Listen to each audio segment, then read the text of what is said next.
One of the tremendous chunks of content Path of Exile 2 will usher in is a cutting-edge 7-act campaign. Stated to be slightly shorter than and a massive improvement over the current PoE 1 campaign, this additional path to teach and hook new players in PoE while leading all exiles to its vast endgame will enable players to access the set of 19 new Ascendancy classes, a host of new gems, and start their tale of dark, dicey redemption on a remote Ezomite island off the shores of Rayclast. PoE 2's campaign is being built from the ground up as an infinitely repeatable experience for veterans and newbies alike. But how? We learned most of this information during the initial reveal of PoE 2 in November 2019 at ExileCon, and a nice slice more during the PoE 2 Act 2 showcase in April 2021. Since then, nothing, though more will come at ExileCon 2023 at the end of July. We're building up to it. If you are new to Path of Exile or would like a quick recap of the Path of Exile 1 campaign versus what we know about the upcoming Path of Exile 2 campaign, this is the place for you, fellow exile. Number 1, let's make something clear. The Path of Exile 1 campaign is not going anywhere. It's not disappearing, it's not being locked away to PoE 1 players only, as there is no such thing. Instead, both Path of Exile 1 and Path of Exile 2's campaigns will be available concurrently and should lead to the same endgame. Presently,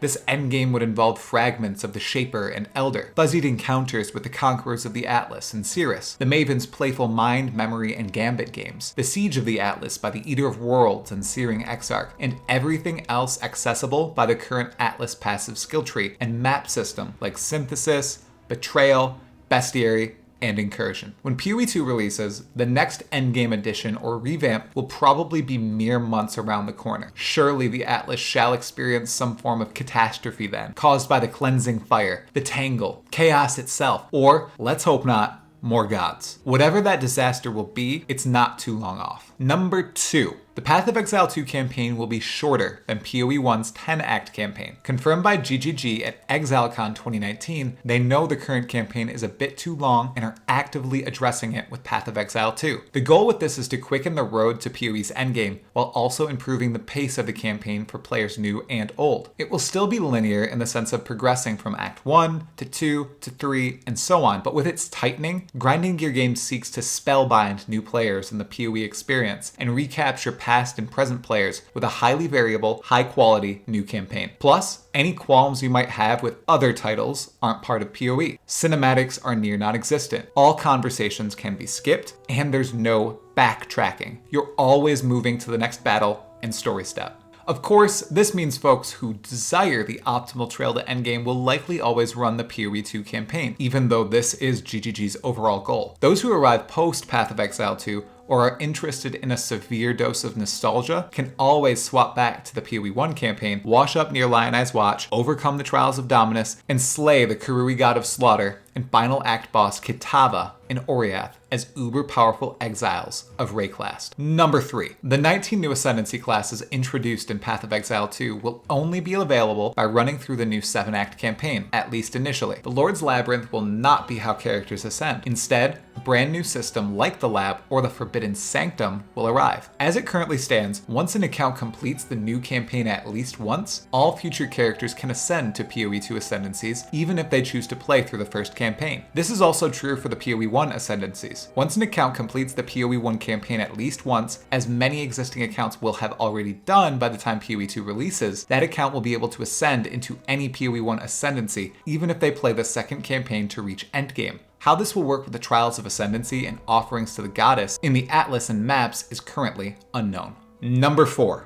The new campaign promises extreme replayability and randomization in every aspect, from map and monster design to quest and item drops. No two playthroughs should be too similar. GGG will achieve this through 2 facets: consistent forward movement and unpredictable but memorable area randomization. Unlike campaigns in other unnamed ARPG titles, you are always moving forward in Path of Exile's campaigns. Yes, you may get a quest and reward from an NPC in town, but you need not return, get a new quest, then run back to an area, then return, then get a new quest, then run back ad infinitum. It's shockingly simple, but absent from another big game that recently released. Can you guess what I'm referencing, fellow exiles? Plus, both areas and the world itself will always be different in the campaign. Whether it's the placement of the area itself, something new in PoE 2's campaign, and the actual layout of a map, to the contents in the area, From league mechanics, monster packs, and exciting random loot, the campaign in Path of Exile will remain bizarre and randomly generated, but understandable and predictable to veterans of the game.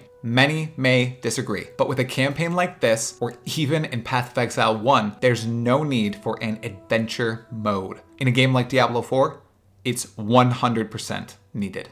Number 5. From Path of Exile 1 to Path of Exile 2, Grinding Gear Games has learned a ton about boss design. In PoE 2's campaign, every area will have at least a mini boss fight, with every battle boasting meaningful combat and aesthetically pleasing effects. Just look at this battle, comparable in placement to the Captain Fairgraves fight of Path of Exile 1's campaign. The difference is incredible. Additionally, it's likely many of these awesome bosses will become fights in PoE's endgame once PoE 2 hits, as many area bosses and mini-bosses are presently map bosses. A good chunk, if not the majority of these map bosses, are not compelling fights. If changed or updated to PoE 2 bosses, this will immediately change. Conjure up an image of the Crowbell empowered by various map mods, or truly just as a normal map boss. Now that's an exciting melee. Far more exciting to a player like me than fighting something like a reskinned Captain Fairgraves, a super pissed undead Roa, or a beefed up Necromancer. We'll revisit this in an upcoming PoE 2 video too. Boss design in PoE,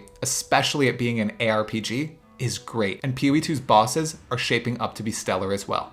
Number 6, finally, we know the story of Path of Exile 2's campaign will be wildly different from the tale of exile in the first campaign. In PoE 1, our exile's adventure begins as we wash up on the shores of Rayclast, an exile of Oriath. We trudge across the land and eventually defeat our oppressor, Dominus, before downing the original Master Thaumaturge and slaying gods like Tukohama, Arakali, Solaris, Lunaris, and Kitava. It's quite the soaring of power level, narratively. Opposite PoE 1 and PoE 2, we start the campaign as criminals sentenced to hang at the neck until dead. Luckily, the rope breaks, our character escapes, leaps into a whitewater river, and washes up on its shoreline. The story from there shall remain shrouded in mystery, but Grinding Gear Games would like to lower the narrative power level and keep the story relatively grounded. More hack and slash low fantasy for the campaign and less god slaying. Let's visit something quickly. Numerous exiles seek an adventure mode of some sort to level past the campaign without needing to do the campaign. Essentially, this would be a system that allowed characters to path from level 1 to around level 65 without touching a single campaign quest along the way. There has been a myriad of suggestions for this. Allow characters to endlessly delve. Let them go to the rogue harbor and heist to endgame. Rid of the barrier between the tutorial and endgame entirely and give characters a way to do maps beginning at level 1. Bring back Endless Ledge and let us annihilate hordes of goatmen for hours until we hit a reasonable endgame level. I disagree on all fronts, and I am on the side of the developers with this one. Adventure mode is unnecessary with a campaign like Path of Exiles. Adventure mode, or something like it, is obsolete, and there's no way it's coming with PoE 2 or beyond.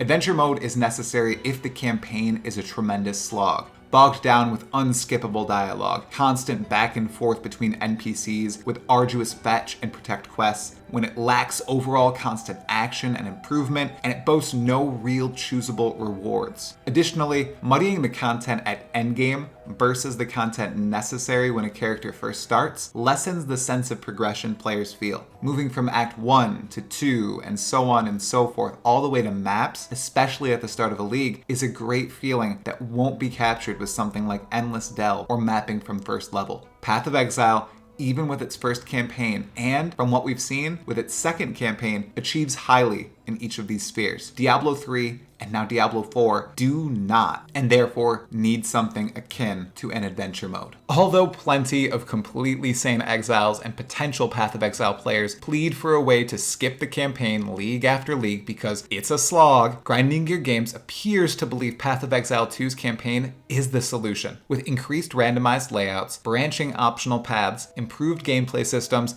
and a slightly shorter playthrough time, they might be right. We'll all find out a few leagues after Path of Exile 2 releases. Additionally, we're sure to discover more in less than 2 months at ExileCon 2023. I'll see you there. If you enjoyed the video, please subscribe, give it a like, hit the bell for more Path of Exile content, and leave a comment below. I'd love to see your version of the vision. In addition, if you'd like to support the growth of this channel, consider becoming a Patreon supporter or a member on YouTube. I thank my current members. for their support. Tala Moana.